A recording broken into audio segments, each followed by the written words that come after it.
Welcome to the online forum of COVID-19 hosted by the Hong Kong Academy of Sciences. First, a bit of introduction of the Academy.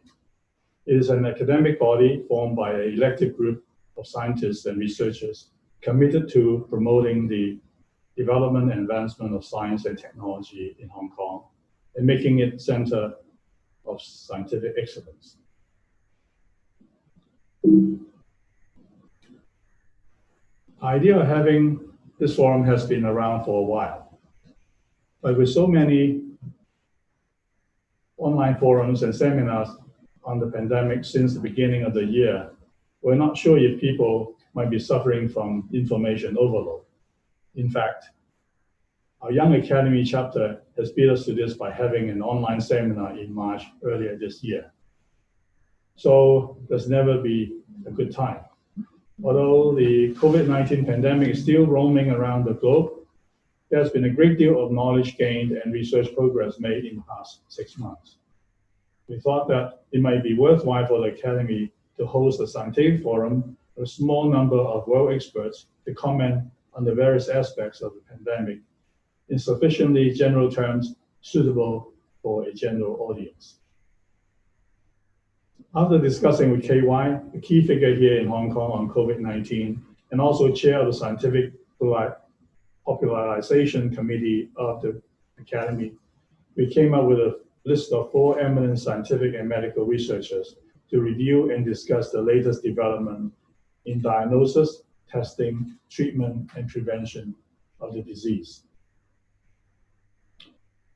And Professor Kwok-Yung Yuen, of course, has to be one of the speakers. He will speak to us on the diagnostics of the virus, which is SARS coronavirus 2, and development of antivirals against the viral infection. The other speakers include Professor Zhong Nan-Shan, who will provide an update on the clinical aspects of COVID-19 and prospects on the treatment of the disease. Professor David Ho, who will tell us about his work on developing antibodies and vaccines against the virus. And Professor Gabriel Leung, who will share his epidemiological insights into the evolving COVID-19 outbreak. Now, the 4 speakers will each give us a 10 to 15-minute overview and summary on their specific topics. It will then follow by a roundtable discussion and a question and answer period. If you have registered for the online forum, you will have received your confirmation and instructions how to raise questions. Basically, you can write in your questions, and I will try my best to read out your questions to the 4 speakers. Now, before I invite the first speakers to make his remarks, perhaps I should give a brief introduction of the subject matter today. COVID-19 is caused by coronavirus, as you can see from the slide. There are, in fact, quite a few of coronaviruses all cause respiratory problems in people. They're all RNA viruses with a genome size about 30,000 bases, encoding about 15 genes. The virus has to make itself inside a cell in order to grow and replicate. Unfortunately, this group of viruses finds human lung cells a good place to grow and replicate, thereby causing problems for us. Coronavirus generally cause a mild disease with cold-like symptoms, except for 3, which are more serious, cause more serious problems, that is. I believe that all of you, in particular people in Hong Kong, remember SARS, severe acute respiratory syndrome, which was caused by one such coronavirus. It hit us in 2003 and then disappeared. You may also remember MERS, Middle East respiratory syndrome, another one that caused severe disease, which hung around for some time from 2012 to just recently. And the third one is our subject of the day, COVID-19, or I should say the virus is called SARS coronavirus 2. There are many daily reports of the pandemic on the internet, such as this one shown on the slide from the WHO website. And as of this morning, the total number of reported cases exceeded 10 million across 188 countries and territories, with about 500,000 deaths. Although the virus epidemic was first reported in Wuhan, China, the origin of the virus is still under intense scientific investigation. I just heard from the news that the University of Barcelona announced that its researcher found the presence of the coronavirus in a sample from the city's sewage system, dated 12th of March 2019. Of course, the report has generated a lot of discussions, but the finding has yet to be confirmed. There are many similar reports, but also unconfirmed. Now, regardless of who is first, let's hear from the experts about the disease and the scientific progress in fighting the pandemic. In fact, WHO reports that there have been over 2,000 vaccines being developed.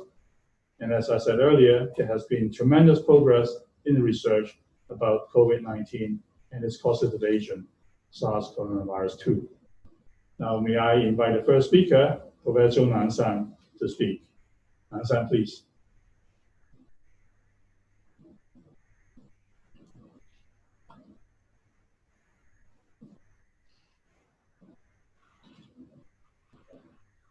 Nan-Shan, over to you. Yes.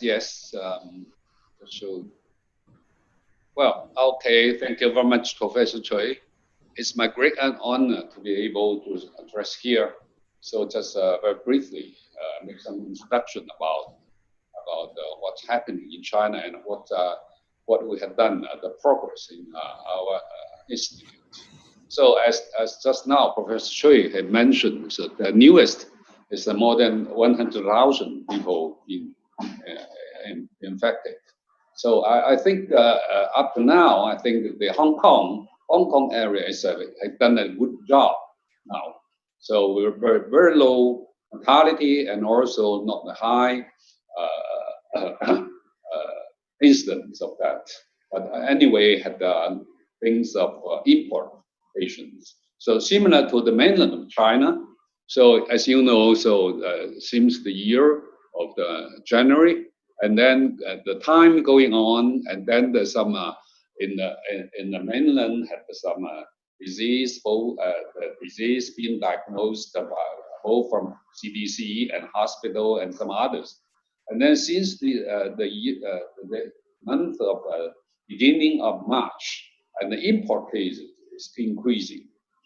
So I would like to particularly mention about a new cluster of COVID-19 cases emerged in the wholesale food market in Beijing. Here's the so-called Xinfadi, the whole wholesale food market.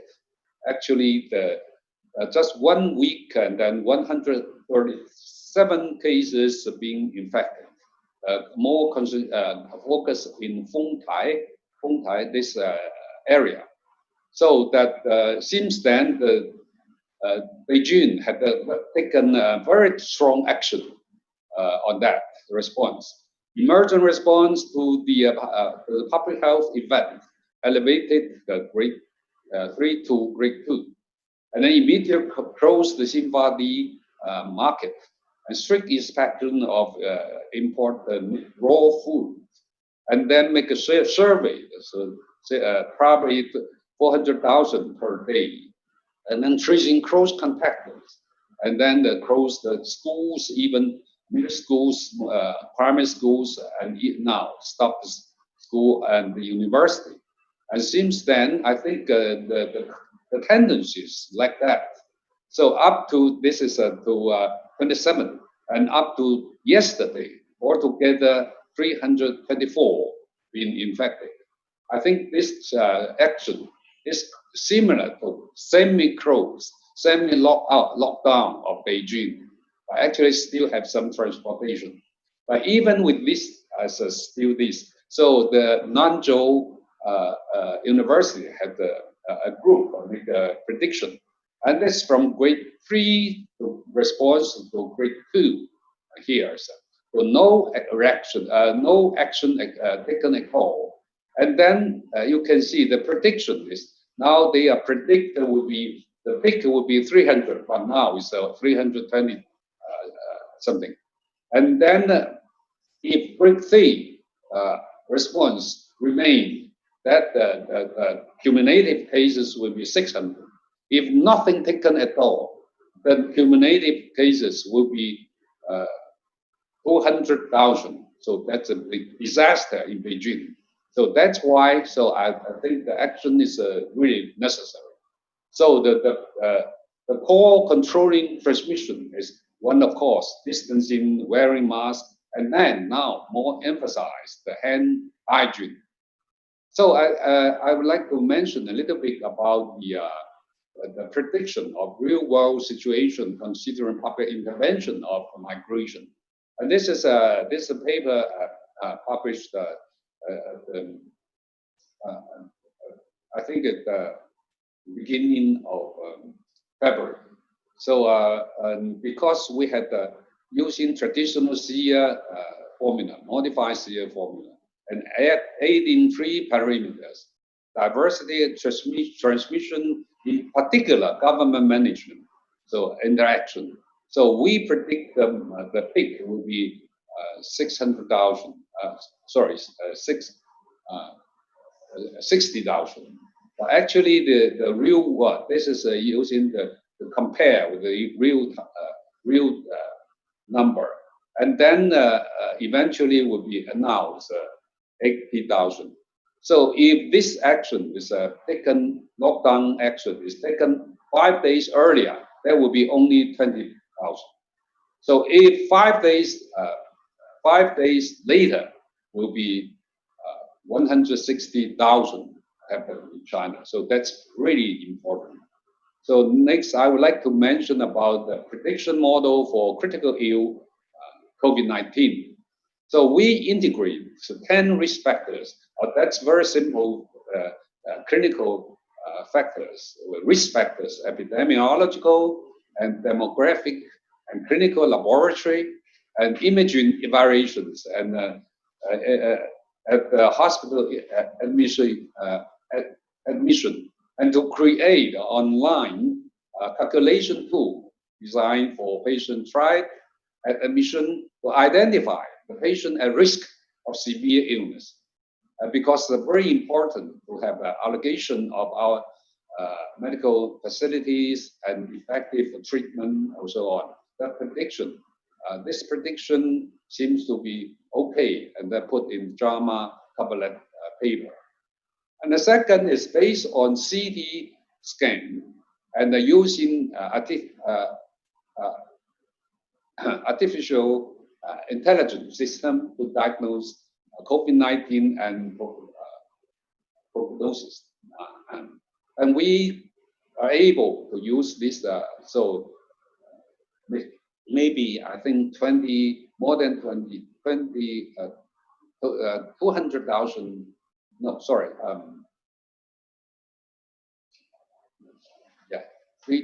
3,000 CT scans, and used to detect, can actually detect, accurately detect and quantify the COVID-19 diagnosis. The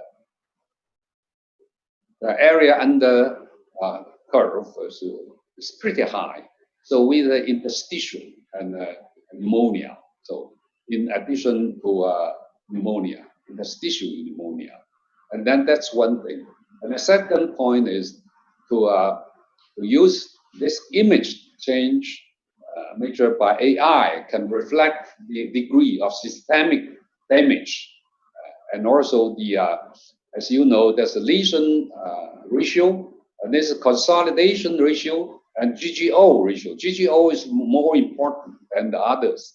So very close to the systemic damage as well as prognosis, which is just published in Cell.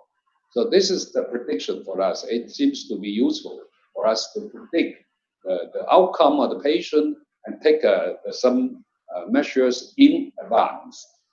And the third point is we would like to, because so the laboratory work is really important in order to screen some effective medications for the management of COVID-19, and also to verify the efficacy of vaccine. So firstly, I isolate the live virus from feces and urine, and also create a mouse model development without the transgene technique, either using the routine mouse or even gene knockout mouse. We can use to introduce adenovirus virus 5 and human ACE2 to create a model, and then to do some studies based on this technique. So we are able to do some study on management. So the sum is because this disease actually is a self-limited disease. More than 80% can be recovered without any treatment. So the efficacy of following remain argument. So remdesivir and chloroquine and hydroxychloroquine. We had not done any study on hydroxychloroquine, but chloroquine will just show some efficacy of the in the patient of and then remdesivir. So recent study in the United States show in the new cases it shows some efficacy. I'm not going to talk too much about it. So the second would be Chinese traditional medicine like 莲花清瘟膠囊, just one to make an example, such as this one. So how can we confirm its efficacy? We have to do some study using current method. This is an in vitro study on cell line, and looking at that, whether they have antivirus action. It seems to have some effect, but not that strong. In other words, another way, so we look at the anti-inflammatory action. It shows quite strong action with the anti-inflammatory in those response manner. So based on this laboratory study, because the traditional Chinese medicine has been using for a long time, so if once you had proved it had some anti-inflammatory effect on COVID-19, we can use in the clinical, from the clinical trial, the multi-center clinical trial, but not randomized. So we have found in the have a higher overall recovery rate in the treatment of both from fast on PPS, and then the recover of the symptoms seems to be shorter on the time, and also high rate of CT manifestation being recovered as compared with the control, and then the higher rate of clinical cure in a treatment group. However, there's no significant difference in between two groups in terms of the conversion of the viral load. So that's one. And the second one is, as you know, I haven't seen the paper yet. Just look at the Nature news. Looking at this, I'm sure everybody knows that news. The effect of small dose of dexamethasone on COVID-19, which is a huge number to do that in the UK, and have found at some efficacy on critical ill patient.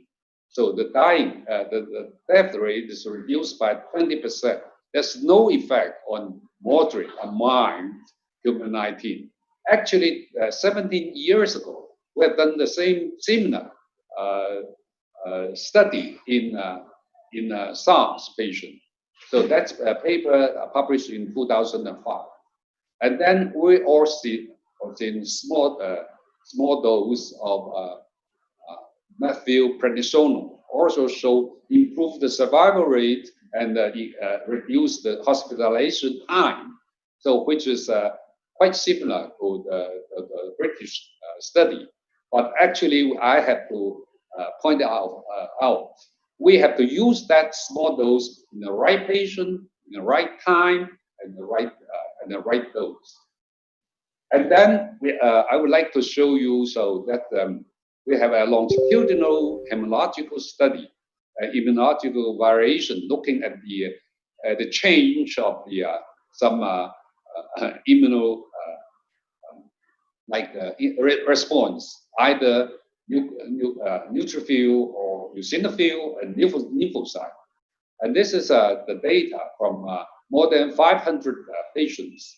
And then that's the normal rate. So if there's no neutrophilia, and if the leukocytes keep rising from time to time, the patient will be dying. And then if the lymphocyte and eosinophil is going lower and lower, that will be dying. And then if they recover, we survive. That's the longitudinal study in more than 500 people. And then that's the, so from Jackie's choice of this paper. So at the early stage of not only lymphocyte T cells, but also eosinophils and platelets present a markedly decrease associated with disease severity. So dynamic change of the hematologic and immunologic indices varied in survivors and non-survivors. As you know, this is one study showing this is lymphopenia, and lymphocytes are normal, and there's more survive. And if the lymphocytes are pretty low, and the majority will be die, and it's in the middle. So that's why we carry out a study. We just use a recombinant human granulocyte colon stimulating factor for the COVID-19 lymphopenia. So an open label study and 200 patients, two groups, were lymphocyte less than 800, and a dose with 5 microgram per kilo subcutaneously, 1 to 3 days, or 1-3 days in half patients. The primary endpoint was the time for randomization to improvement, at least 1 point of 7 category severity scale, and either discharge from hospital.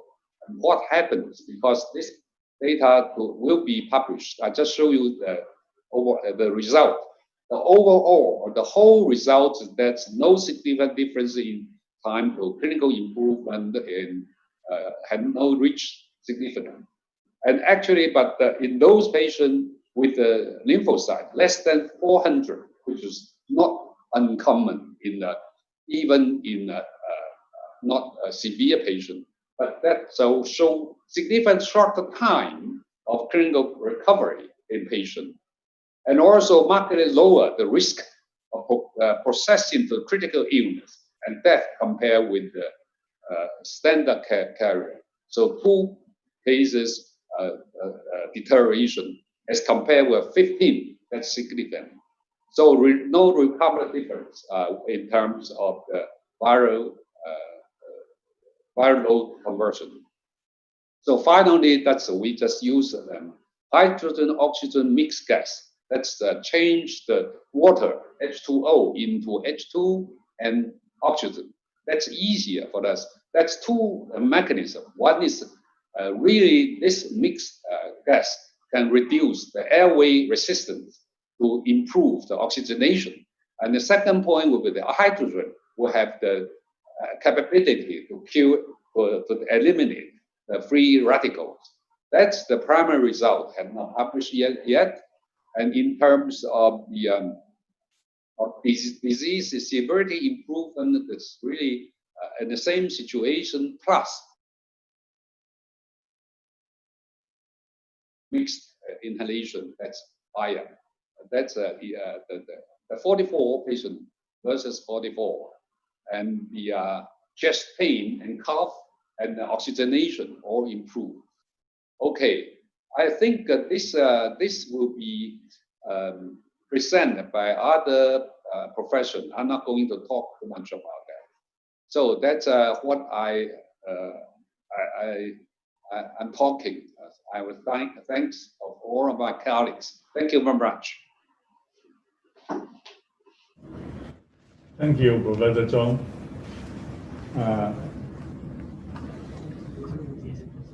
Professor Zhong has touched upon a number of subjects, updates on the various things, from the recent epidemic in Beijing to the use of the CT scan as a means to diagnose patients, and also talk about mouse model, Chinese medicine, and then the various treatment regimes. So I cannot summarize them all, but I'm sure that many of you next to your computer screen may have a lot of questions. Please look at the screen how you may be able to ask questions. And also we invite the other panel members because they will ask each other questions later on. So I'm sure that your very exciting findings generated quite a lot of questions in our mind. Anyway, let me go to our second speaker, Professor Kwok-Yung Yuen, and he's going to talk to us about laboratory tests and antiviral treatment for COVID-19. KY, please. Thank you, President Lap-Chee Tsui, the organizer, for inviting me to give this virtual conference. My topic is on laboratory tests and antivirals for COVID-19.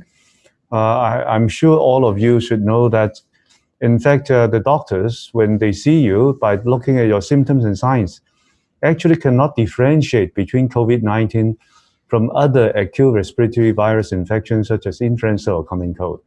And that's why laboratory test is very important. The single most important rapid test for COVID-19 is a gene amplification test called the Rt-Pcr. Basically, the whole word is reverse transcription polymerase chain reaction. It basically converts the RNA of the COVID-19 virus from RNA into DNA first, and then it amplified one fragment of the DNA of the virus into trillions of amplicons, we call it, which can be easily detectable. And by using these gene amplification tests, we can also determine the viral load in the patient, whether there's a lot of virus or there is a small amount of virus, and how the patient responds to the treatment. But in order to do this Rt-Pcr gene amplification test, we have to take samples from the patient. And the most important sample is the respiratory secretions, and usually it's done by either the nasopharyngeal swab or the throat swab. It is then sent to the laboratory. So if you do an in-house Rt-Pcr test, it takes around 3 hours. But there are nowadays a lot of commercial point-of-care tests which can be finished within 1 hour. So that is the most important test that is used in our clinical management of COVID-19. Another test is an antibody test. By taking your blood, separate the serum from the other components, you can test your serum for antibody. And we know that the antibody usually is a host response to an infection. Of course, it can be very rapidly done by what we call an enzyme immunoassay, which look at color change. So if there is a color change, you are antibody positive. But this can be confirmed by what we call a neutralizing antibody to show that the virus can no longer enter the cell once the virus is mixed with your serum, and we call it the neutralizing antibody test. Now, no matter what form of antibody test you do, this is not useful for acute clinical management. But it's good to show that you have past exposure to the virus, and we know about the herd immunity if a large segment or certain percentage of the population is being screened, and we know whether the community is still susceptible to outbreak by COVID-19. Now, so this is how we do a nasopharyngeal swab. So the doctor and nurse would insert a swab through your nostril until it reaches the level of the ear. This is highly uncomfortable. And often a time when the doctor or nurse is inserting the swab into your nasopharynx, it induces not just discomfort, but also coughing and sneezing, which actually pose danger to the healthcare workers, although they are already wearing all these N95 face shield and also the gowns and gloves, but it is not 100% protection. So the doctors and nurses don't like to do this.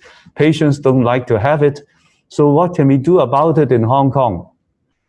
Now, this is our experience from the Hong Kong U Shenzhen Hospital. In January the 10th, a family cluster, a first family clusters presented to our hospital. Now you can see here that these are the CT scans of these patients. You can see a lot of ground glass opacities scattered all over the lung. And in fact, in some of our patients, the nasopharyngeal swab and throat swab doesn't yield any COVID-19 virus.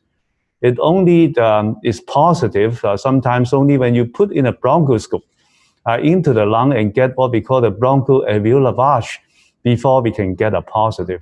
Now, so if we can't find it in your nose or in your throat, and we don't want to put in a bronchoscope, what is the best specimen for diagnostic testing? So we have been asking this question for quite some time. Now, this is what we did in Hong Kong.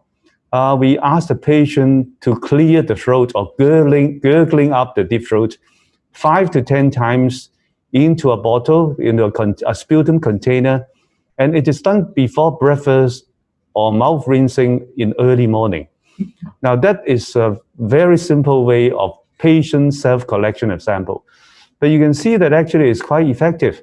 In fact, we show very clearly, as others have shown also, that the viral load is highest during the time of onset of symptoms. And it slowly decreases in the next 3 weeks if nothing was done. Now, how does it happen? Why we can do it basically in the very accurate way, just as accurate as the nasopharyngeal swabs or throat swabs? It's because when you are in a supine position when you're sleeping, the secretions in the nasopharynx will pull towards the back and collect at the level of the throat or the oral pharynx. At the same time, when you're sleeping, all the lung secretions are being pulled and moved up by the ciliary activity of the trachea and bronchi up to the subglottic area, which is around the throat area. So in the morning time, once you wake up, before you eat breakfast or do any mouth rinsing or tooth brushing, you gurgle and clear the throat, it will come out. And that is actually very effective. If it's put inside the viral transport medium, transport to the laboratory, it would avoid all the hazards of discomfort, infectious risk to healthcare workers, and also swab supply shortages. It doesn't move. Huh? So yes. Now it has been able. So not just at Hong Kong U that we show it to be useful, what we call the deep throat saliva or posterior oropharyngeal secretions, but another two groups independently show that actually these early morning posterior oropharyngeal secretions is very good. It is just as good as a nasopharyngeal swab. And in fact, if you look here, that the oropharyngeal saliva detects 37 cases which is missed by the NPS, whereas we only miss around, the NPS only pick up 18 more than us. So it shows also that the cycle threshold values distribution is not different. So initially everybody say that the way that we do have one lot lower amount of virus found in the secretions. And that doesn't seem to be true. If you cough up all this deep throat saliva correctly in a very diligent way, you usually have to done it 5 to 10 times because you need some practice before you can do it well.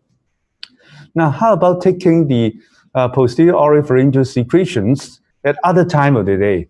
Now, here it shows very clearly that now the early morning is the best. The CT value is lower. When the CT value is lower, it means the viral load is higher. Whereas before the bedtime, that is the worst time. So as long as you do not do it before the bedtime, any other time of day is okay. But early morning is still the best. Now, how about the serum antibody test? Although it was not useful in acute management in general, we know very clearly that the antibody would be reliably detected until day 8 to day 12. Now, so before day 8, it's unreliable. It can be negative, and it doesn't mean that the patient is not suffering from infection. So I always tell other people and all doctors that serum antibody test is not useful in confirming a diagnosis.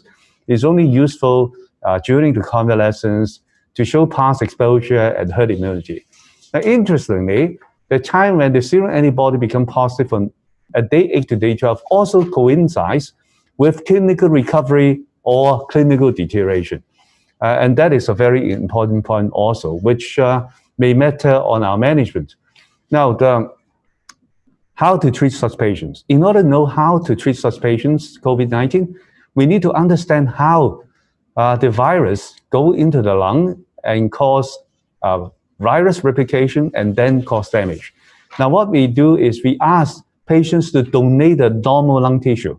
Some patients would have, will be undergoing surgical resection for lung cancer, for example. Besides getting some lung cancer tissue, there are always normal tissue around the lung cancer, and they donate this normal lung tissue to us. And we challenge this normal lung tissue with the SARS-CoV-2, the COVID-19 virus, and also with the 2003 SARS-CoV-1 virus and compare.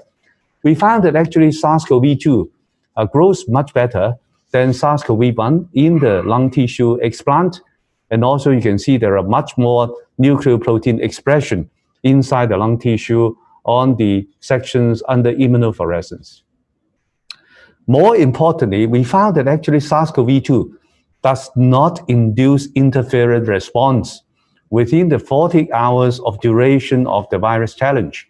And that is very important because interferon is a chemical molecule that is regularly produced by the lung tissue cells once they have any viral infection. It is the immediate and perhaps the most important initial response to control a virus infection. But SARS-CoV-2 can suppress it very well. Whereas even the 2003 SARS-CoV-1 does induce interferon response and also other acute inflammatory cytokines. Now, so that is very important. It explains a lot of things, why the viral load of COVID-19 is highest at the time of presentation, and even before the symptom onset, the patient may be having a lot of virus and become infectious before symptom onset. We call this pre-symptomatic infection. And also, this finding tells us that interferon may be a form of treatment by jump-starting the immune response. And that's why we conducted a randomized controlled trial. Professor Ivan Hong at Queen Mary Hospital. What we did is we used 3 different antivirals with only modest activity, but with synergy in the test tube. That is the interferon beta-1b plus the anti-HIV protease inhibitor lopinavir, ritonavir, and also a low-dose ribavirin. So all 3 drugs are weak, we know, in the test tube, but they are synergistic.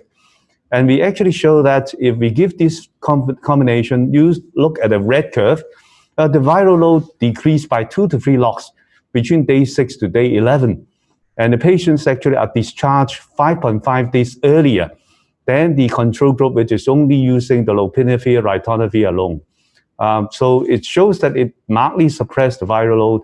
And the only downside of this regimen is that the lopinavir, ritonavir did cause quite a bit of diarrhea in almost half of the patients. Now, I'm not saying that this is the best combination in the world, but it shows that it really worked. And in fact, we show it by randomized controlled trial and also viral load suppression. Of course, remdesivir should be a very good drug because it is also shown in randomized controlled trial to reduce the hospitalization time.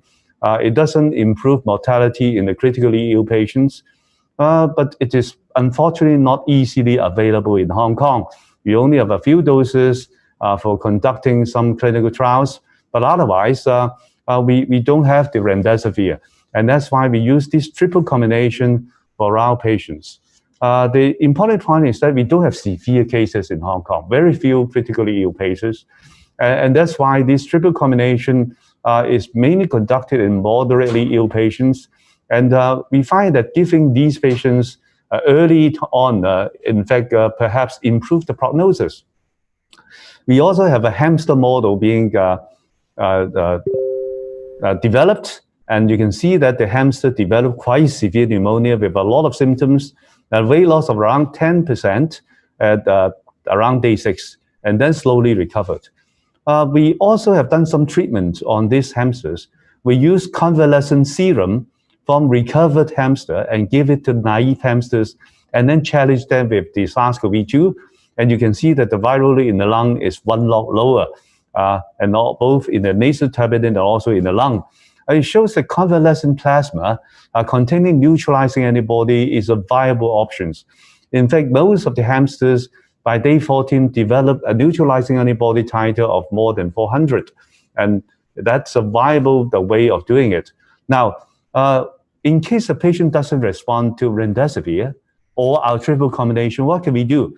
Now, this is another case patient, a 59-year-old lady with lymphoma, have chemotherapy around 4 months before the onset of symptoms, was admitted to another hospital in Hong Kong, was given a double antiviral combination without the beta-furon, without the interferon beta-1b, only with Kaletra and vibavirin.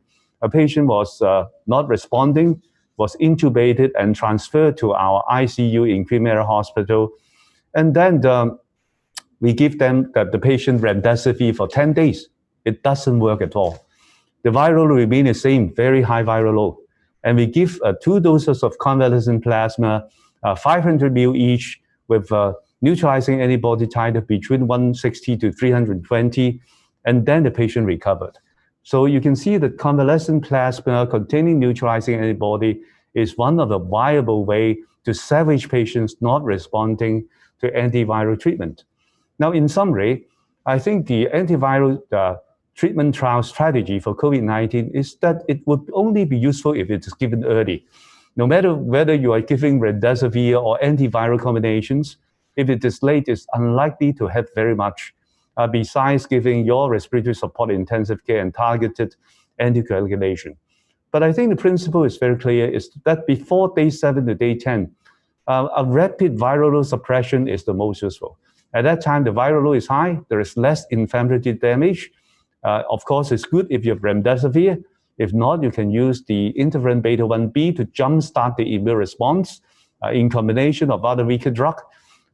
Convalescent plasma with high titer neutralizing antibody is definitely the direction to go. And of course, combinations probably better. It seems to be that the literature shows that chloroquine, hydroxychloroquine, azithromycin, and ivermectin is very unlikely to be useful. After day 7, day 10, the viral load of patient is decreasing, but the host inflammatory damage is increasing, causing ARDS. I think at that stage, you have to continue to maintain antiviral suppression, but we need to consider immunomodulation to reduce the damage from cytokine storm. Low-dose dexamethasone or other steroid is a way to go. Interleukin-6 receptor antagonist is perhaps another way. So thank you very much for your attention. Thank you, Professor Yuen. Professor Yuen talked about the rapid test, and also I'm glad that there are other ways to sample patients, or other than just the nasal swab, the very uncomfortable procedure. You can use gurgling in the morning. Anyway, and I also heard that early prevention is possible, and also early treatment is key. So anyway, you also talk about hamster model. I'll come back to my question later on. Anyway, so let's move on to the next speaker, Professor David Ho. He's going to continue on the story of antibodies, but also we'll get into a very exciting topic of vaccines. Professor Ho, please. Well, thank you, Lap-Chee, and thank you for allowing me to participate in this forum. And I'm going, as mentioned, I'm going to concentrate on SARS-CoV-2 antibodies and vaccines. And over the last 3 months, my lab has been mostly involved in doing research to isolate antibodies that could neutralize the SARS-CoV-2. So just a little bit of introduction. Some of this, Lap-Chee, you have already covered. This is an electron micrograph of the virus, coronavirus. And you could see the corona appearance, and extruding from this virion surface is this protein, which we call the spike. It consists of 3 identical units coming together to form a single spike. And hence, this is called the spike trimer. And within the spike trimer, there's the green portion here. There are actually 3 such units. This element is called the receptor binding domain, or RBD. And then adjacent to each RBD is an N-terminal domain. So much of the top aspect of the spike is comprised of RBD and NTD. And RBD is involved in engaging the receptor on the cell surface, ACE2, therefore allowing the virus to latch onto the cell, and then the rest of the spike will allow fusion of the viral membrane to the cellular membrane, thereby allowing the viral contents to enter the host cell. I will not discuss the rest of the viral life cycle, but suffices to say that antibodies that are going to have any functional effect on the virus are going to be largely directed to the spike. In essence, preventing infection at the very first step of the viral life cycle. So when we started in this effort, we started to look at patients that have come to the hospital with severe manifestations of SARS-CoV-2 infection. And by severe, in this case, I mean those who were hospitalized in the ICU on mechanical ventilation. And then non-severe are those who were either outpatients or hospitalized but without mechanical ventilation. And when we look at their antibody responses to the nuclear capsid protein or to the spike protein, you see that the curves here on top are shifted to the left relative to the curves on the bottom. And when it's shifted to the left, that means one could dilute the serum or plasma out further and still detect the antibody. So as you could see here, the severe patients actually mount a more robust antibody response to the spike as well as to the nuclear capsid protein. And of course, there's some cross-reactivity over to the SARS coronavirus trimer as shown in these panels. But when you compare these results, you could see the severe cases shown in the red, whether it's binding to the nuclear capsid or to the trimer, the antibody titers are about 10-fold higher in the severe cases. So in this case, we're only looking at binding antibodies. Well, what about antibodies that could neutralize the virus? And so those results are now shown on this particular slide. This is neutralizing the SARS-CoV-2 pseudovirus. This is a virus that we could create in the lab that will enter using the SARS-CoV-2 spike, but the virus itself is non-infectious. So it's a very good tool to assess neutralizing antibodies.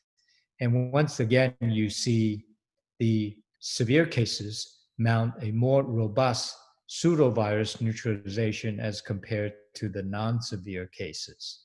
And same thing, when we work with the authentic live virus, the titers here are shifted to the left of these titers.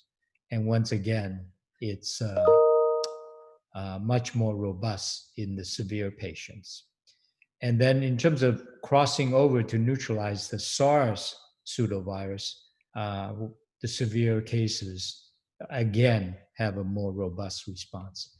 And when you compare, these are statistically significant and about 10-fold different. So when we wanted to pull out antibodies that could neutralize virus, that was our main mission.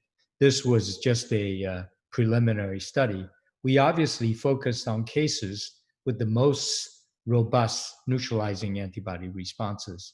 And we took the top 5 patients admitted to our medical center and subjected them to a cell sorting scheme so that we could essentially clone out the antibodies from the cases with the most potent neutralizing antibody responses in blood. So for the first 5 patients that we studied, they were actually all in the ICU about 3 to 4 weeks into their infection, post-onset of symptoms. So we collected the blood, isolated the mononuclear cells, and went through a cell sorting process that focused on single live cells that are non-T cells, but are B cells with the memory phenotype. So, and then in particular, the B cells that could bind the spike trimer. And then, as you could see in these 5 cases, we actually found a number of such cells, although not much from this patient number 3, but quite a few from the other 4 cases. And then we could take these cells and tag them and put them into what is called 10x genomics. And basically, from each cell, we could do RNA sequencing to get the antibody genes that are paired. Antibodies, as you may know, is encoded by a heavy chain and a light chain. So we have to have the proper pairing of heavy and light chain sequences. And once we get the sequences, we could then construct the antibody and then do the testing. And here are the testing, and don't pay too much attention to the details, but each patient is color-coded in his or her own color. And in essence, we pulled out 252 monoclonal antibodies from these 5 patients. And on the top panel, we're looking for the antibody binding to the spike trimer. And you could see of these antibodies, about half of the antibodies bound the trimer. So half were not real anti-trimer antibodies, but half were indeed recognizing the trimer protein. And then a subset of those recognize a particular region, the RBD region, the receptor binding domain region of the trimer. Interestingly, this patient 5, despite having a number of specific antibodies, did not have any antibody directed to this region of the trimer. And then we looked for the ability to neutralize the pseudovirus, as well as the ability to neutralize the authentic virus. And overall, we found 61 antibodies that could neutralize the pseudovirus, and a subset of those, 41, could neutralize the authentic virus. And obviously, there's a lot of technical things that I'm not telling you about, but from here, we went on to characterize those that are highlighted by the vertical lines, and those are the most potent and interesting monoclonal antibodies obtained from these 5 individuals. And then we looked at those 19 antibodies for their binding to the trimer. And you could see these antibodies all recognize the trimer nicely, as did this one, but not this particular antibody. So out of the 19, 18 of them bound the trimer, 1 did not. And then 9 of the antibodies recognized this region of the trimer called receptor binding domain, RBD, and did not recognize another region called NTD, N-terminal domain. So that's these 9 antibodies. Then another 8 antibodies recognize the trimer, but not RBD, but did NTD. So these antibodies are obviously directed to this domain on the trimer. But interestingly, we have 2 antibodies that are neutralizing for the virus. One of them bound the trimer, but did not recognize either RBD nor NTD. And this one did not bind any of them, but is still a potent neutralizer. So we suspected that both of these are recognizing epitopes that are not isolated to one domain or another, but in fact may be recognizing what we would call a quaternary epitope. So we went on to characterize the neutralizing capacity of these 19 monoclonals, and they're shown here, broken down by the same three categories: those that are directed to RBD, those that are directed to NTD, and those that are unknown in terms of their epitope up to this point in the study. And then on the top are neutralization against the pseudovirus, and on the bottom are the neutralization profile against the live virus. And you could see we saw for these 19 antibodies a range of neutralization profiles in the pseudovirus assay. In general, the RBD-directed antibodies are slightly more potent than the NTD antibodies or the other two. But you already could see that some of them have 50% inhibitory concentration in the order of 5 to 10 nanograms per ml. So these are already quite potent, and similarly for a few of the top antibodies here. But when you move to the authentic virus neutralization, actually it seems to be more sensitive in picking up monoclonal neutralization. You could see now for the RBD-directed antibodies, we have 4 that are neutralizing the virus at concentrations less than 10 nanograms per ml. In fact, this one, 215, is neutralizing the virus at less than 1 nanogram per ml IC50.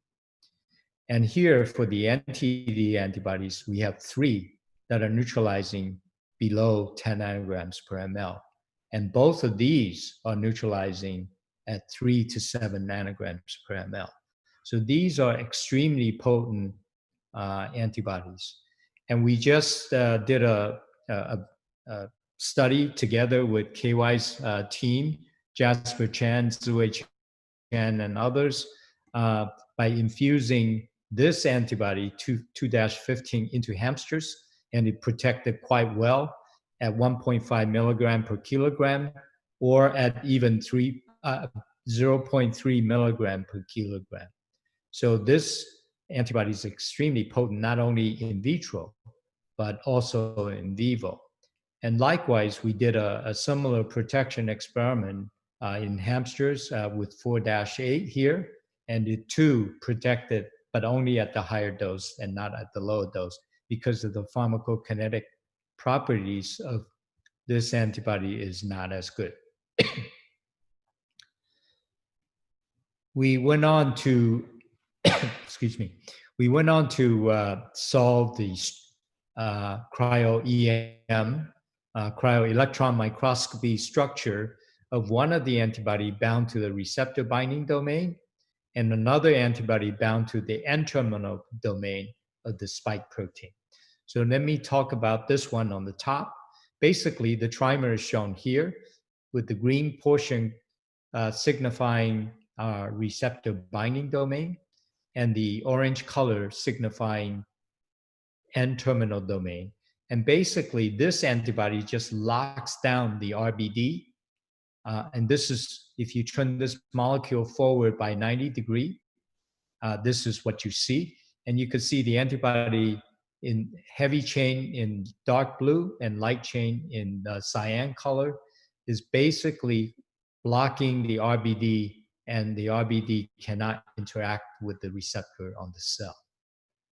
For the antibody 4-8, you could see it's not going after the RBD, but in fact, it's going after NTD here on the side. And when you rotate this molecule forward by 90 degrees, you see that it is essentially coming and touching the edges of the NTD with no interference with the receptor binding. So exactly how this antibody would inactivate the virus is still something that we're pursuing.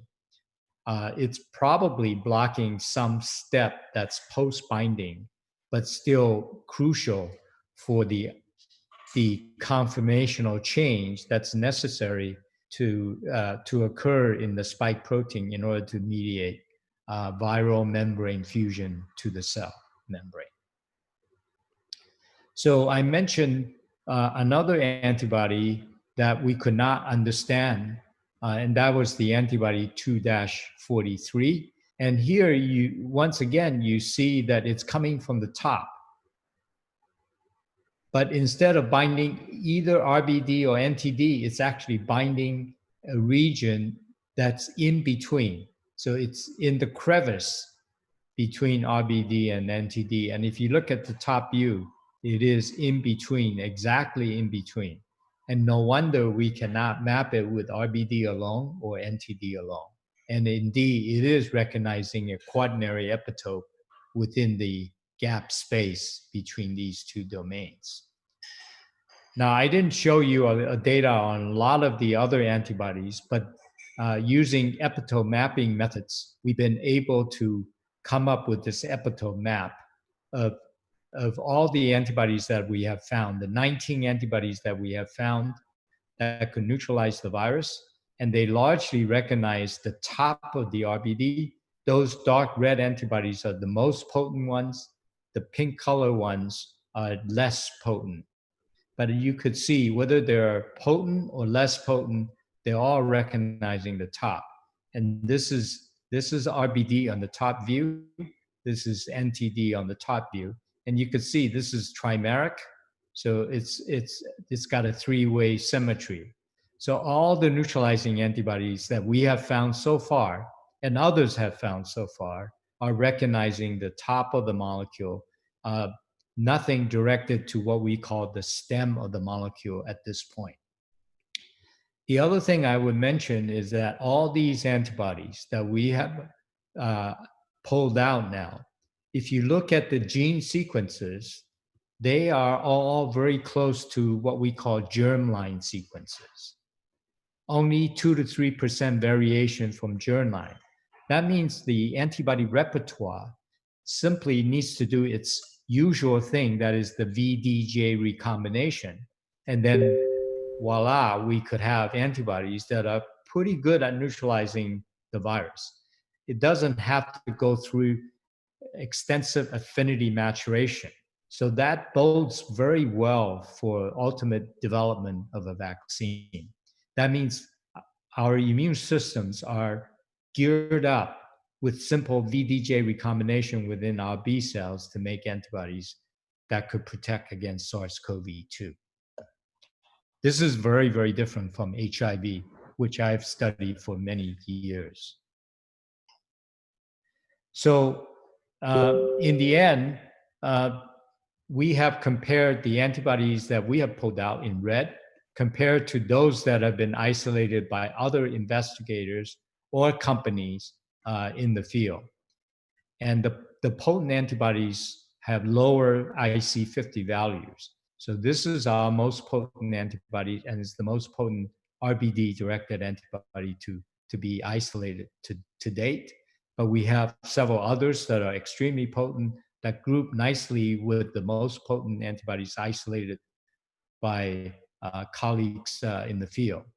But when it comes to other domains, we really have come up with very diverse antibodies that very few people have found.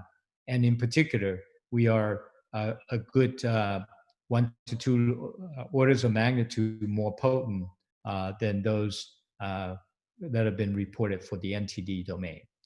So we are now taking this antibody and this antibody, as well as this one and 217, these two into clinical evaluation with the hope that we would go with one from this class and one from this class as a combination to move forward.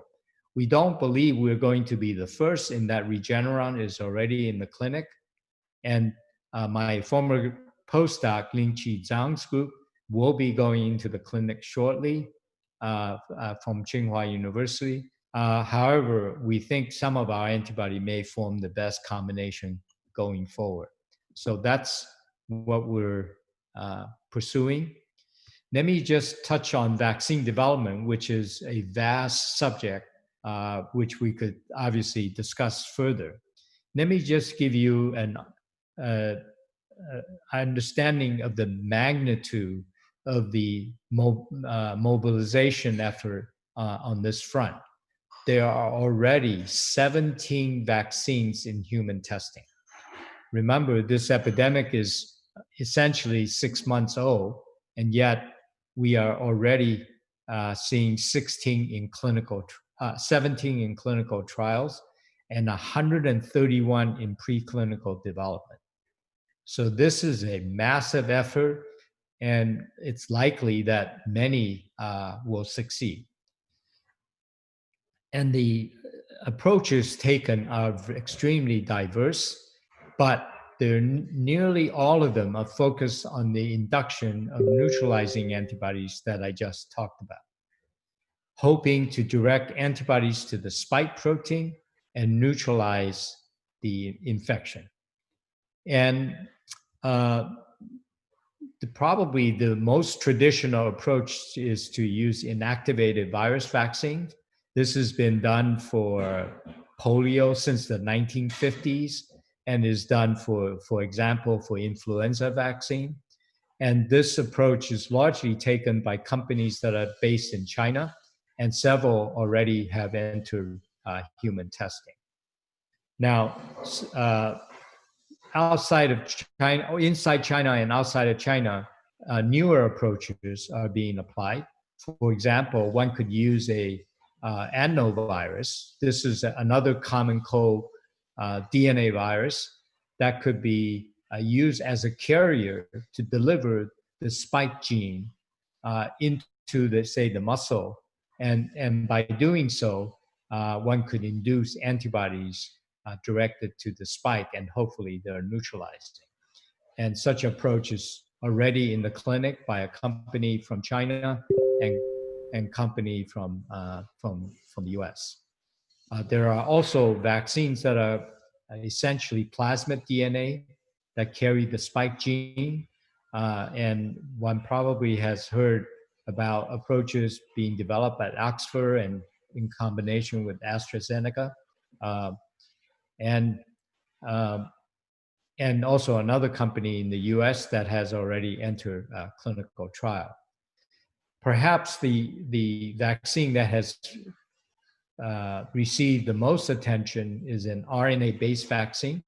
So this is an extremely new technology.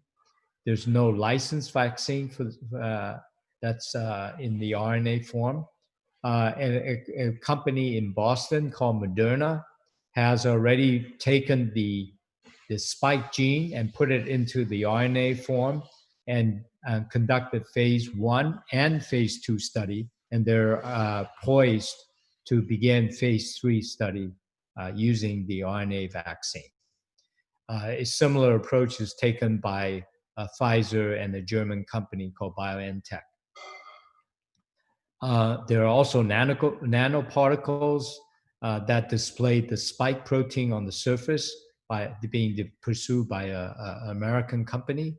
And of course, one could simply take the spike protein, and that could too serve as a vaccine. But there are many, many unknowns in the vaccine development effort. We are still waiting to know if induction of neutralizing antibodies is equivalent to having immunity in humans. From the animal experiments, we could surmise that having neutralizing antibodies is protective. In fact, the experiment I mentioned earlier in hamster with our antibodies, with the most potent antibody, we could see a 4-log reduction in viral load in the lung tissue when the antibody is present. So the answer to this question is likely to be yes, but in the human situation, we need to demonstrate that. And then of course, the durability of the antibody response will be very important, and we have no idea how durable that will be.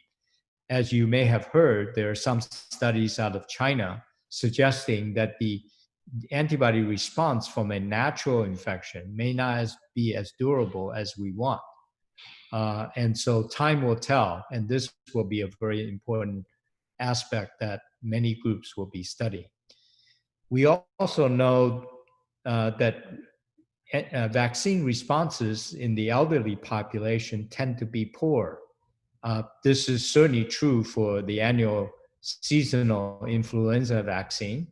And so the protection rate in the elderly population would be much lower. And if that applies to SARS-CoV-2 vaccine, then that would be a very important thing to know, because it's the elderly population that suffers the most from this infection.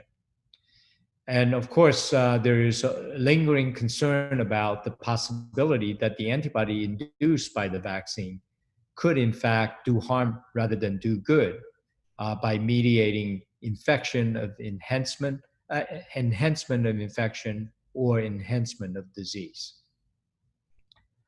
This is something that many are cautiously looking at. And then we need to think about what's the timeline for vaccine testing. You may have read about Operation Warp Speed that has taken place in this country, with the idea that perhaps we could finish vaccine testing this year and then go after scale up and implementation next year. And the question is, what kind of scale could we achieve, and what kind of worldwide implementation could be carried out? For example, Moderna claims that by next year, they may be able to scale up to 200 million doses of the vaccine. Whether that is true or not, I think time will tell. So this is just a general overview on antibodies and vaccines. And I will stop here. And once again, I thank Lap-Chee for the opportunity to participate. Thank you, David. Thank you, David, for a very comprehensive review on the study on antibodies, and also give us a summary on the possible vaccines coming in the market. Anyway, let's move to the last speaker. We are running a little bit late, as all speakers have been very excited by their own work, and I think it's a good thing. And let's move to the last speaker. But before I pass over the podium to Dr. Leung, I want to invite members in front of the screen to write in your questions according to the instructions you received earlier. Anyway, with that, may I now pass the microphone to Professor Gabriel Leung. Thank you very, very much indeed. And let me just have perhaps my slides, and then I can start. I think that's the end of another set. That's a good way to start. That's a lovely way to start, but yes, that is it. But can we just go to the first slide? This is the last one. Yes, that's very helpful. Yes, that is the first slide. Thank you. So what I'm going to do is to very briefly review the epidemiology, which has really gone to inform a lot of the public health policies implemented. So this is a piece of work which we did in collaboration with the National CDC of China way back in the third week of January. And this is the initial first 425 cases of COVID-19 before it was even called COVID-19. The interesting thing here, of course, is not the truncated epicurve, but actually is in the left tail, that is the beginning of the documented outbreak. If you actually go up to the legend at the top of the slide, you see that the two colors, the light and the dark orange, actually indicates the possible epi-link. And if you actually go to the first 1, 2, 3, 4, 5, 6 cases, 5 of those 6 first cases documented actually have no clear epidemiological link to the wholesale market, the so-called Huanan seafood market in Wuhan. So that really sort of goes into the origins of that outbreak. And of course, Professor Zhong Nan-Shan also alluded to another large wholesale market outbreak that is much more recent in Beijing, the Xinfadi wholesale market. So the similarities probably show you that these are very good amplification centers, as opposed to perhaps the origin of the particular outbreak. Again, based on the same series, we worked out two things that were most important, and they are the upper panels, and panel A and panel B. Panel A gives you really the incubation period. And the importance of the incubation period is you need to double it in order to set your quarantine period. So if you actually look at the 14 on the x-axis of panel A, that basically tells you that more than 95 or even 99% of all infections will probably start showing symptoms by day 14, and that's really how that period is set. And panel B shows you the zero interval, which is a parameter that is important. And what it means is the zero interval just means that roughly it approximates the generation time, that is the time it takes for you to generate the next cohort of infectees. So this is essentially the time between two generations. And indeed, if you actually look at it, it probably hovers around 6 to 7 days. But in a separate paper that is probably going to come out in the next few weeks, we have shown that zero interval, once thought to be invariant, actually changes quite a bit with non-pharmaceutical interventions or public health interventions. And that actually has a lot to do with how epidemics grow and how you do predictions. Now, this is another paper that is also from the third week of January, in which we showed not what would be, that is, it's not a predictive model, but what could be. So the whole point of the paper was to show, look, given that we didn't have a very good idea of the size of the outbreak, and the whole motivation was January 10th for 40 days originally was going to be the start of the Chunyun, that is the Spring Festival related travel of China, which is the largest human migration that takes place annually. And the whole question was, because Wuhan is in the center of the country with that travel hub, if you actually were to do nothing, what might happen? If you were to do something, what could happen? And if you were to really very drastically lock down, like what happened, that may be what actually it gives you. And then post hoc, a couple of months later, we revisited, now this time using empirical data, to look at the upper panels in 4 very large cities, Beijing, Shanghai, Shenzhen, and Wenzhou, where they have very good publicly available data.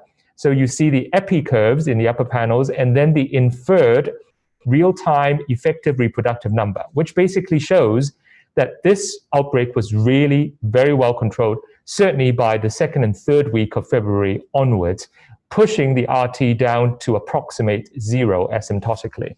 And if you actually go and repeat it in the top 5 provinces in terms of bearing the COVID burden, you see exactly the same thing. Now, a second big question epidemiologically was, of course, how lethal is this? And it's very difficult to try and estimate the case fatality ratio in an ongoing epidemic where you have uncertainties. And so what we did, and this was back in, I think, the 2nd week of February, what we did was to use the initial data from Wuhan and from Hubei and really look at the age stratified risk. And what we showed was that the symptomatic case fatality risk was probably somewhere around 2%. And importantly, if you actually look up until about age 60, it hovers very, very low, but then it goes exponentially high once you pass that magic age of 60, and it goes up to 3 or 4 times if you were above the age of 70 or even higher. And not only that, if you go to the bottom panel, you will see that you are 3 times more susceptible compared to those who are in the 20s or 30s if you were around the age of 60 or above. So there is a 1 whole order of magnitude difference in susceptibility and then dying from COVID-19 if you actually catch it. And so the infection fatality risk is probably hovering somewhere between 0.5 to 1%, depending on which health system you're in and whether the surge capacity has been exceeded. And this, again, is work done by Joe Wu and Kathy Leung's team. Now, next, this is coming back to Hong Kong. So Hong Kong has really done not too badly. We've got about 1,200 cases as of today. And this is the epi curve, and the dark shaded versus the light shaded areas show you the imported versus the local cases. So you see the epi curve, a lot of our cases were actually imported. And there were three very important public health measures or types of measures that were implemented according, as you see on this timeline. The first is travel-related measures or border restrictions. Secondly is what we call case-based measures, that is actually targeted at infected cases or their close contacts, so quarantine and isolation, underpinned by testing and tracing.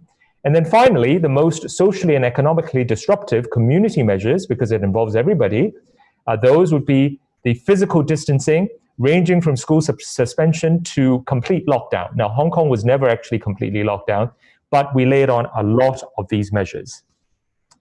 This is going to be coming out again, hopefully in the next few weeks. This is Wu Pang's work in Ben Cowling's team. And this is essentially at the very, very top. Panel A shows you the testing numbers, the number of tests that Hong Kong has done over the last 5.5 months. And panels B, C, D, E, and F are essentially layered on, that is, so panel B shows you these are the ones that are suspected cases, so-called. Panel C, fairly constant, and the reason is because these are all inpatient pneumonia cases in the public sector. And then panel D would be outpatient respiratory tract infections. And then panel E and panel F are really what we are doing at the border, the travel-related, airport-related measures that we actually have taken. And that is why they have actually only been taken since the 3rd week of March. And that's why you see those bar charts. Now, this hasn't come out to be too well. It's a little blurry. I don't know why. But essentially what it shows you is that this is actually clustering. And what it shows you is, I hope this, it's slightly better. What it shows you here is that most of our infections are actually clustered in groups of at least 5 or 6 or above. The largest group, panel A, is actually the bar cluster in our very famous Lan Kwai Fong area, numbering over 100. Then we had a temple cluster, which is panel C. We had a wedding cluster, which is panel B, and then all the other clusters in panel D. And what it shows you is that really 20% of infected cases were responsible for 80% of transmission events. And that really epidemiologists measure using the over-dispersion parameter. And our over-dispersion parameter is actually, as shown, is 0.39 estimated to be. This is Dylan Adams' work, one of our postdocs. And in fact, another team, another couple of teams actually in the UK and in the US have shown similar findings where they thought that 10% of cases were responsible for 80% of transmission events. Now, this is from the daily dashboard that we put on our own website. And essentially, you see the epi curve in panel A, and then you see the real-time reproductive number of the local cases and the imported cases in panel B. What you actually see is Hong Kong, if you look at our imported cases, ever since probably the middle of February, you actually have very, very, very low RT. That's simply because they have all been stopped at the border. So the border measures and the quarantining of people have really made that RT approximate 0.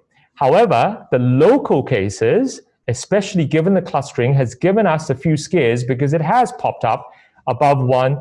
And most recently, towards the end of May, where we had a very large cluster in a couple of big public housing estates with unknown links. And that's really what we're still looking at. We're very glad to say that we're now more than 2 weeks without a single local case, and that's why we've actually stopped estimating the RT because it wouldn't make any sense to do so. This is quite exciting data, and this data really shows you how you can use digital footprints anonymously and in a very private and confidential manner, but then really try to track and predict when and how your epidemic is going to flare. And we did this with Octopus data. Octopus is really a travel card come purchasing card. And if you actually look at the age stratified usage and then try to correlate it very simply, looking at the R with the local RT, then you see that it actually works quite well with the adult transport, whether it's during business hours or non-business hours, where you actually get an R of about 0.8. Whereas in other groups, especially with school suspension, it doesn't work nearly as well. And what you could do actually is, and this is again Kathy Leung's work, is really to say, if you can do that, and because you could actually get hourly resolution in the Octopus data, so mobility data, you could actually, number one, cut out the 9-day necessary delay between infection itself and reporting, and also even add another 6 days ahead to try and predict what might come. Now, this would, of course, only work if you have got an epidemic going locally, when we don't at the moment. But if and when the second wave or even the third wave comes back, this would become very handy and very useful. This is another paper that we actually wrote to say, look, it takes a huge amount of energy to bring the RT below 1 if you at any time allow it to flare above a certain disease prevalence level. And that's really what that upper left panel shows you. So you can relax, even very briefly, and then allow RT to grow, but then you will have to spend a long time paying back in order to bring it back to where it was. And I think this is really what is exactly happening in, say, the US, at least about half the country at the moment. We never forget, of course, it is not just about health protection, suppressing the RT, making sure that our health system remains intact, but it's also in a three-way tug-of-war with economic preservation in terms of GDP and employment, especially important, as well as you need to have social consent, whether it's implied or expressed, is very important, as we have already seen quite a few scenes where people are demanding that they do not comply with physical distancing or personal behavioral measures such as wearing masks. And that's always very important. So we have, for 11 years now, actually tracked probable depression and probable anxiety disorder. And essentially what we've shown on this graph is a little bit cluttered, but you can see in the background in black and white, you see the epi curve of Hong Kong. And very, very surprisingly to us, by mid-March or early April, both probable depression and probable anxiety, as measured by validated scales, actually came down, even though we had a lot of cases, and we attribute that to probably because we've actually had 3 months of this and a lot was known about it. And also the social unrest seemed to have taken a bit of a pause, and that's why you actually see this. And we're still using weekly surveys to track whether people are still wearing masks. So you see essentially universal masking from the first week of February on up until today. And hand hygiene is very good, except that you are seeing some worrying trends where it might be actually dipping a little bit. And people, as you can see, that we are now coming out of our first wave, and with mostly imported cases, they are starting to relax some of their alertness, which is okay because you can't stay locked down forever, but this is something that you need to watch for, and people are slightly also more relaxed. Finally, a word about face masks. This is a paper in collaboration with some of our colleagues in Guangzhou, actually, and this shows the viral load, the CT value, and no matter which way you slice it, you can see that it actually peaks at the time of presentation. because we cannot observe infection events, we can only use epidemiological modeling to infer when the infectiousness profile might look like. And what we've done was to show that actually probably a good 40% or so of all infections were pre-symptomatic transmission. Now, this is very important because it goes to show what you might need to do to actually stop an outbreak. This is the sort of accidental paper. So Nancy Leung and colleagues who have been doing a lot of sort of empirical work looking at droplet versus aerosol transmission of human coronaviruses, which is the top panel. Panel B, the middle panel, is influenza virus, and rhinovirus is panel C. So if you actually compare the droplets and the aerosols, you can see that with a surgical face mask, you can stop essentially all transmission, whether it's droplet or aerosol, for the 4 seasonal human coronaviruses, but not for influenza, for aerosol, and certainly not for rhinovirus for either droplets or aerosols. So this goes to show, again, this is real empirical study of the efficacy of face masks. Finally, masks are necessary, but they are insufficient.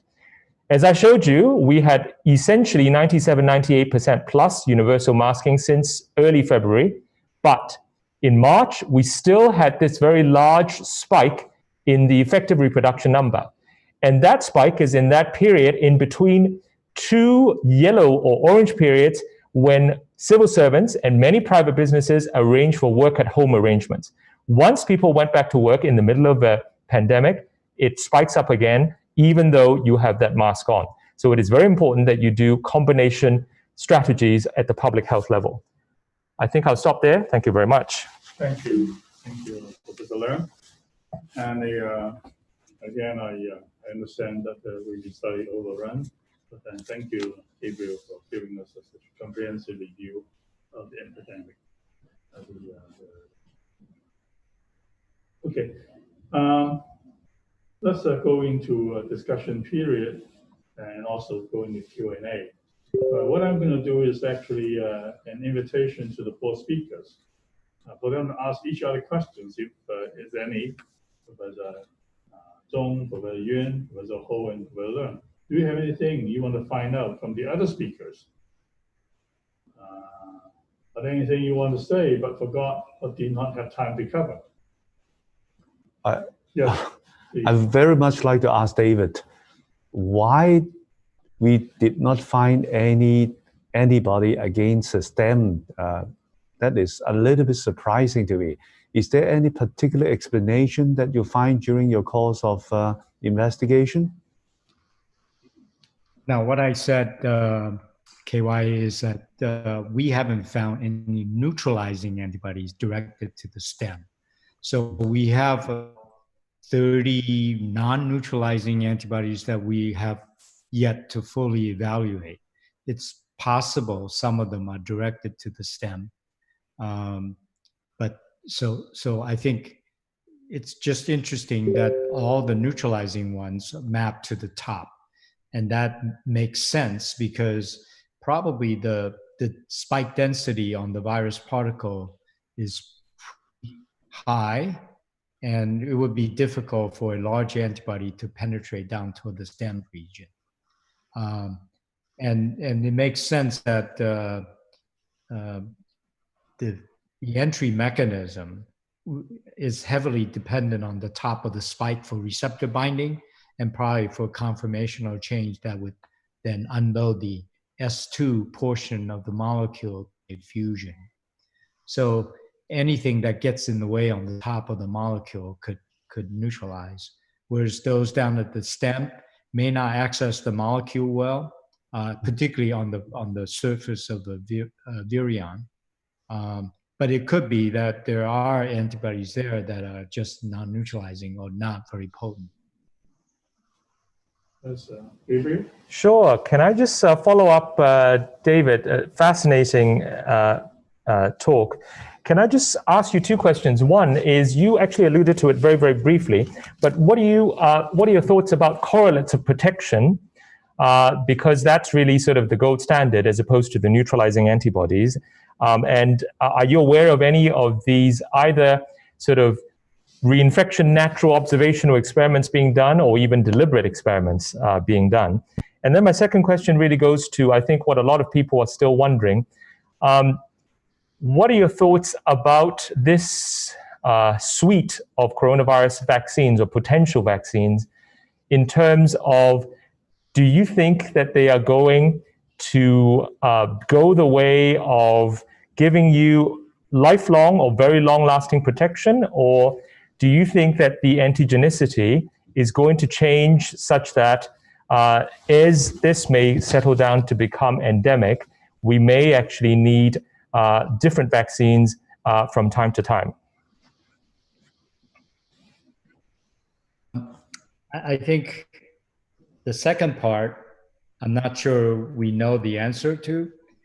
I pretty much feel that there's a good chance that the current suite of vaccines will succeed because of what I said earlier. I think inducing neutralizing antibody responses in people probably won't be so difficult based on what we know of the antibody sequences that have been characterized to date but also by many other groups. And so, and the sequence divergence is continuing to occur, but so far there hasn't been anything very, very dramatic in terms of escaping from bodies. In terms of the immunity question, my personal feeling is that if we have sufficiently high titers of neutralizing antibody, that is likely to correlate with immunity. But there's no formal proof for that. So are saying that we don't know neutralizing antibodies will confer protection. That is formally true, but from past experiences, I have a feeling that that will turn out to be the correlate of immunity.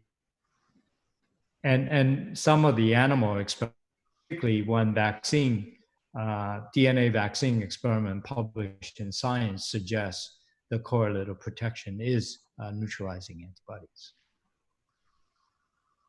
Okay. If Zhong, you have a question? No. Anyway, I actually have a question from one of our media friends from overseas related to this antibody story or immune reaction. I'm going to mix the different things together, okay? Meaning that there are lots of questions coming in, and I pick the ones that are related to the current topic. So I just read off from the script here, or the question here. Are there any data on whether pre-exposure to various coronaviruses has any impact on the immune reaction to new coronavirus? Could it protect, or in some cases, trigger cytokine storms? If the new virus mutates into different strains, could it trigger much more serious reactions? For example, reinfection with a different serotype of dengue fever can result in serious hemolytic fever. But this is definitely a very educated member of the media. So I don't know whether, David, you want to answer the question, or other members can also contribute. Understand the question? I don't think we know the answer to that question yet. Perhaps the scientists in Asia could, whether exposure to SARS would alter the antibody or immune responses to COVID-2. But in the US, we don't have such opportunities to study that, except for maybe common cold coronaviruses. But there, the sequence divergence is so great that certainly with respect to neutralizing antibody, looking at just the spike, the sequence divergence is so great that I don't think it's going to have much of an impact. And we certainly did not, for all the cases that we have had of common cold coronavirus, we didn't see any cross-reactivity at all to the SARS-CoV-2 spike. Any other questions for each other? Perhaps you can go to, yes? Well, yeah, yes, I can I? Yes, go ahead, John. Yeah. So thank you very much, David. So I think as you had mentioned, and also Professor Yuen had mentioned, I think that the convalescent plasma been widely used in critical ill patient in China at the moment, even recently. So some of the patients who had a critical ill situation, so they actually receive as high as 2,000 mils convalescent plasma. It shows effective. So after several times of infusion. So my question is, so you had mentioned about the three S trimer and also RBD and N-terminal domain. So, and do you think you can collect more individuals, so who have different domain or different antibodies? And if you collect more patients, can you cover a majority of these three kinds or two kinds of antibodies and then make it more effective? And I suppose antibody treatment is more encouraging treatment at the moment. Yes, we certainly need to study more cases than just those 5. But it's extremely labor intensive to clone out so many antibodies and sequence, to clone out those antibody genes, sequence them, and then reconstruct the antibody and do all the screening. So it's it took a whole team 3 months to do what I presented, and I only presented part of the data. There's no doubt that there's going to be a lot of variation from patient to patient. I already pointed out that our patient 5, for whatever reason, have antibodies to the spike but none to the receptor binding domain. And as you know, there are some vaccines that are based on receptor binding domain, and that vaccine in that kind of individual is not going to work. So we need to analyze this, and we have a patient 2 who is remarkable in terms of her antibody responses. She is a 71-year-old woman who recovered from the infection, and her antibody responses are so robust, it's amazing. She gave us 9 of the most potent antibodies. So there's a lot of case-to-case variation that needs to be studied more extensively. But the common theme is that whether it's from our study or from studies of several other groups, these antibodies are made rather quickly by the B cells, with it going through the gene rearrangement, and it doesn't have to go through hypermutation, step after step, week after week.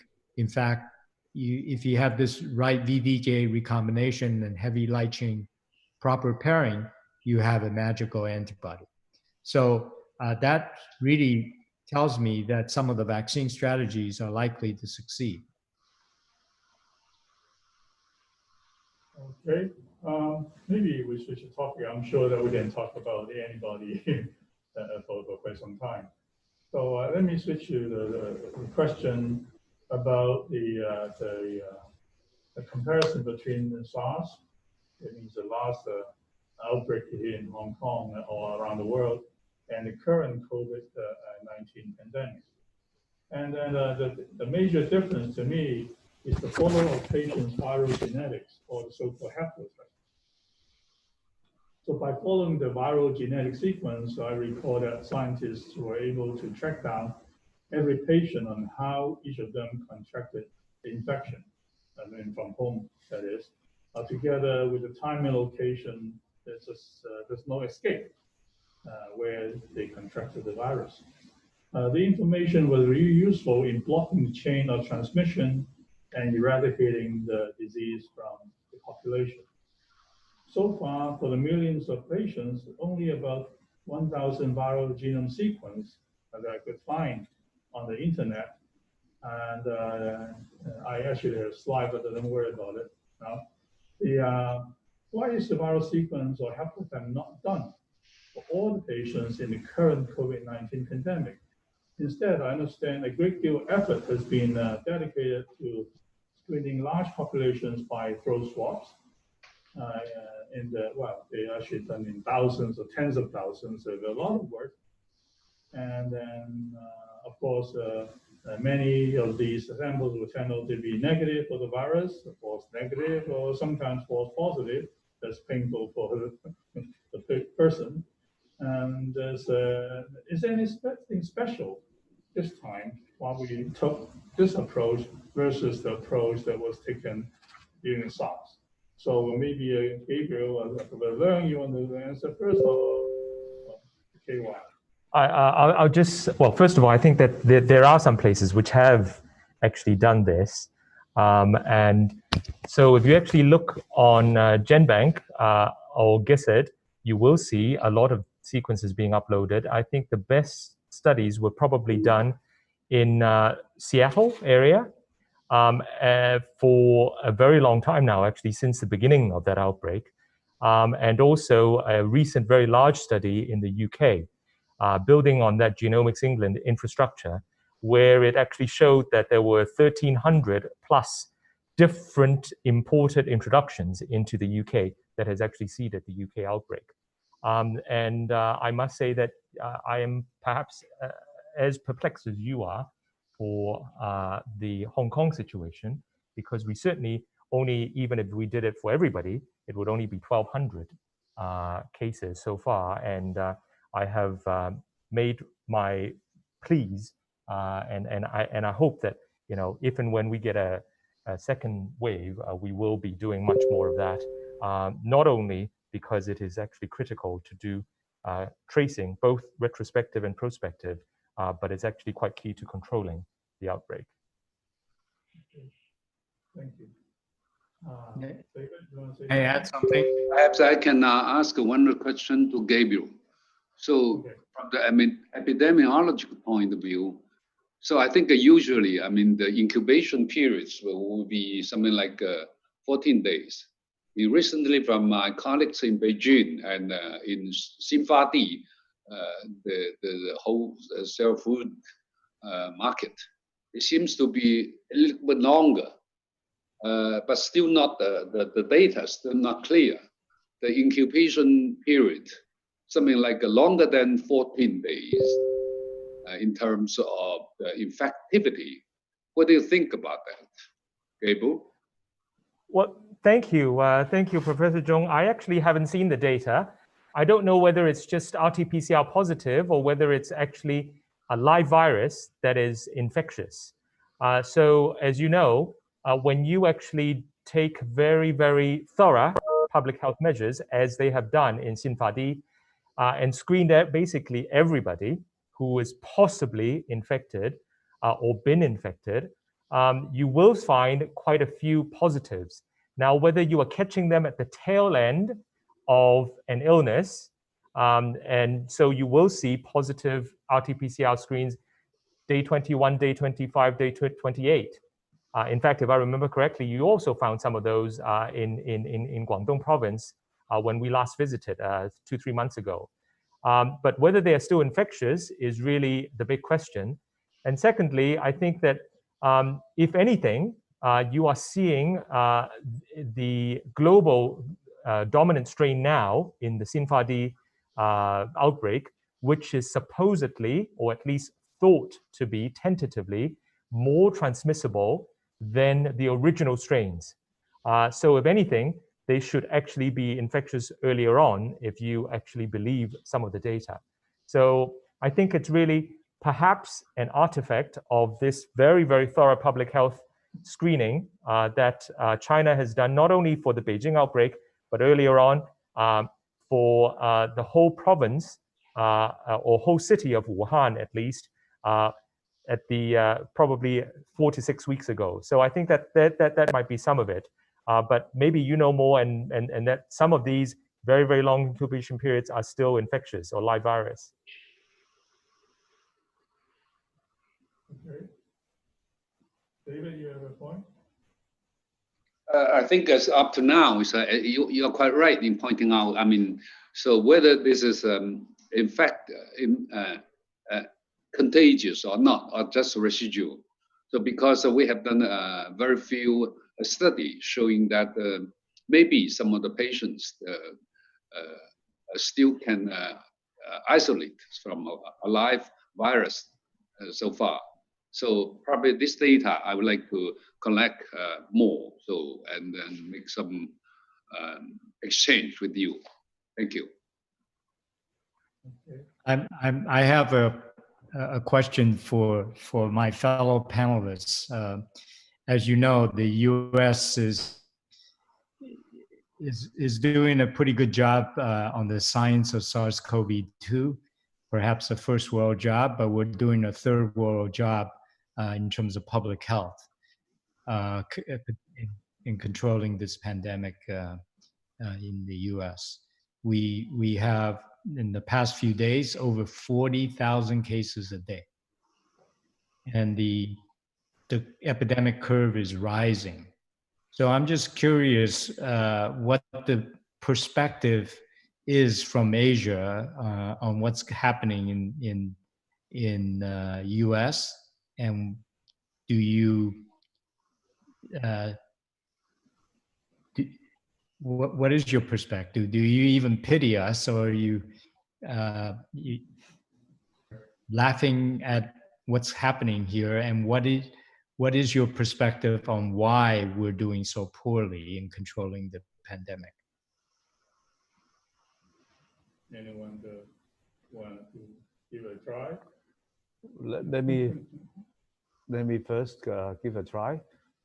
I think the key issue is whether the public is convinced it's important for them to have a part in controlling the COVID-19. They have to own the problem first before the control measures will be effective. If everybody was wearing a mask, unless they are alone, otherwise they should always wear a mask and have a pocket alcohol hand rub. Always use it before they touch your eyes, nose, and mouth. Then the whole outbreak will stop within the next 14 to 28 days, and US will be completely safe. But the key issue is whether the Americans are convinced that that is necessary. Do they own the problem?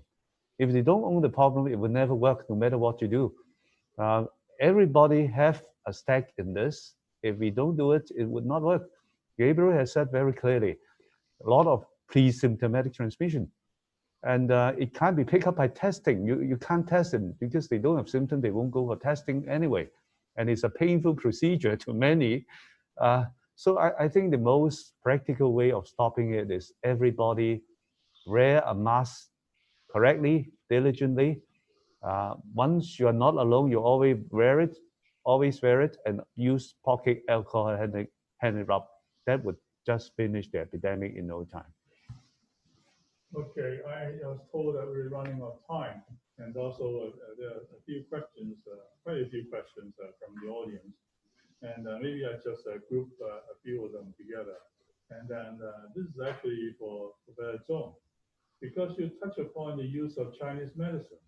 Okay, so there is a number of questions about the use of Chinese medicine, and do you think it's going to be a really mainstream medicine for treatment of COVID-19?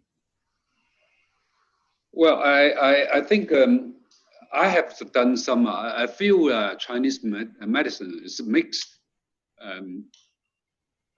concoction, and I cannot say so. Chinese traditional medicine is useful for the management of COVID-19 as a whole. But when I make a test, in particular, two of them.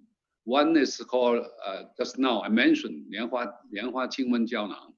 It seems to be working and in some not very mild, but not very serious patient. It did work. Another is called 血逼菌, it seems to, that's for venous injection. From the Chinese philosophy, it's trying to make the circulation better, or the reduced coagulation, so DIC, it seems that kind of medication. So we just summarize this and then find it's useful for the critical ill patient. I think it's remain on the experience tools, the so-called evidence-based data. So that's once we had confirmed it really work in the clinical trial, and then we can say it's useful, and then going to the basic mechanism or laboratory and see what mechanism it is. So I think up to now, I think in China we have 2 different branches. So how to deal with Chinese traditional medicine. So for me, I think we can only use modern method to further prove about, to make it more convinced data to show that efficacy. Thank you. Thank you. So as a geneticist, I always ask questions about genetics. I asked about the viral genetics. I like to ask about genetics of a human being. So different people contracted the infection. They must have different responses. And then therefore, some people say that some strains of virus may cause a more severe disease than certain people. Is there a systematic study of this type? Say there are actually 4 major types of the SARS-CoV-2, and they're quite different in the sequence according to what I read, and they're also different people. So would it contribute to differences we see in different countries, or the patients respond to these different subtypes of viruses differently?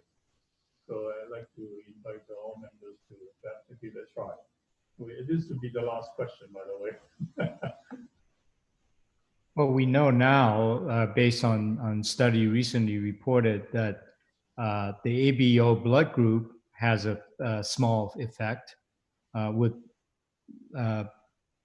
blood type A having a slightly higher risk factor, and blood type O having slightly protective effect. It's statistically significant, but the effect is small. And then there's a locus on chromosome 3 that contain many inflammatory genes that seem to be important. The details of that are being worked out. I could tell you that at our Columbia University Medical Center, our database is already exceeding over 10,000 patients. So all of their genomes are being sequenced and will be analyzed according to disease category. So I think we'll get to the bottom of certain genetic effects on disease outcome. In terms of viral variability, as Gabriel alluded to earlier, this DG variation at position 614 of spike seems to be a major focus right now. And there's some laboratory evidence suggests the glycine variant at that position seems to grow better, seems to remain uncleaved better, and maybe shed less. But these are preliminary. But what is not preliminary is that virus initially at the beginning of the outbreak was not dominant, was not present. And now it's accounting for over 70% of the worldwide isolates. Now, is that strictly a founder effect because certain viruses entered Europe and US and expanded, or does it have a growth advantage? It doesn't seem to have a disease adverse impact on disease outcome, but it may be having an impact on transmission. So since David, you mentioned about the different subtypes, so the antibodies or the monoclonal that they developed, will it be common to all different types? Yeah, we're testing all the variants that exist globally, the common variants. So far, we and others have not seen a difference in terms of neutralization by antibody due to some of these common variants. But it is something we need to continue to monitor. Right. Let me read off another question. I mean, I said it was the last question, but then here's a question, I think, for every one of you. And then everybody's talking about second wave. Is it real? Is it going to happen? It's your wild guess, I suppose, but as you're all scientists, you can give us your educated guesses. Gabriel keep nodding his head. I think that the second wave is inevitable, but it doesn't need to be a big one. The reason I say it's inevitable because this is a completely novel pathogen. Nobody has got immunity to it. And even in very hard-hit areas, including New York City, you are looking at seroprevalence now, as you are exiting from the first wave, somewhere in the teens. You probably need, if you assume homogeneous mixing, you probably need somewhere around 60+% of seroprotection. Or if you actually take into account associative mixing and non-homogeneous mixing, you probably look at 40+% seropositivity. And nowhere in the world is close to even that. So I think that it will come back if we relax any or all of the measures, especially. But if you also look at the seasonal forcing, that is the seasonal kick that the traditional winter months gives respiratory viruses, that actually is a high-risk period. But once you get a second wave, all you need to do is to make sure that you layer back on what we do, and it doesn't really need to be a huge one. So I think that's really the answer. Okay. Yeah, the US is still suffering from the first wave. Indeed. Long way to 50%. Okay, anyway, so I know that I actually have a lot of questions, and then also from the audience a lot of questions. So I would pass on these questions. This is actually the first time the Hong Kong Academy of Sciences are running this online forum. I hope that we can do one later when the picture becomes clearer, and perhaps we can celebrate then your work getting rid of the COVID-19. Anyway, so kidding aside, I think our time is really up. If you want to look at or listen to the speakers again, you can get on the website. I was told that it will be posted soon, a day or two. And in fact, the Facebook is already available. So if you want to look at it, you can go into Facebook. So thank you all very much. Nan-Shan, David, calling from afar, and then also Gabriel and KY. So thank you all, people in front of the TV too. Thank you. Okay. Thank you. Bye-bye. Thanks.